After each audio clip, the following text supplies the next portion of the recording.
ये वाहिद मजहब है इस्लाम जो अल्लाह का तारुफ करवाता है और आपसे अल्लाह के लिए इतना कुछ करवाता है ना कि साबित हो जाता है दुनिया में आपके अमल से। इतनी कुर्बानियां अल्लाह हमसे लेते हैं कि प्रैक्टिकली ये साबित हो जाता है कि वाकई अल्लाह को मानते हैं, खाली किताबों में नहीं मानते, फिर ही तो जन्नत मिलेगी। कुछ लोग दूसरे मजहब में कुछ लोग हैं जो अल्लाह के लिए चाहे वो भगवान के नाम से या किसी भी नाम से कुछ कुर्बानियां देते हैं, लेकिन वो कुर्बानियां इतनी कम नौयत की होती हैं, इतनी छोटी होती हैं कि वो तो वैसे ही अपने कल्चर को बचाने के लिए भी इंसान कुर्बानी दे देता है इतनी कि हमारी परंपरा है जी, हमारा कल्चर है ये। जैसे ईसाई लोग इतवार के दिन कहाँ चले जाते हैं? चर्च।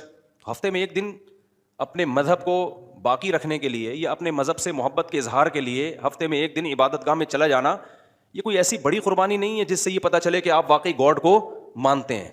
इतना तो इंसान अपने कल्चर ही की वजह से चल जाता है कि यार हमारा कल्चर है, ईसाइयत है, तो हम थोड़ा सा तो लगे ना कि हम ईसाई हैं। हिंदू चले जाते हैं, हफ्ते में एक दिन मंदिर चले जाते हैं कि नहीं चले जाते?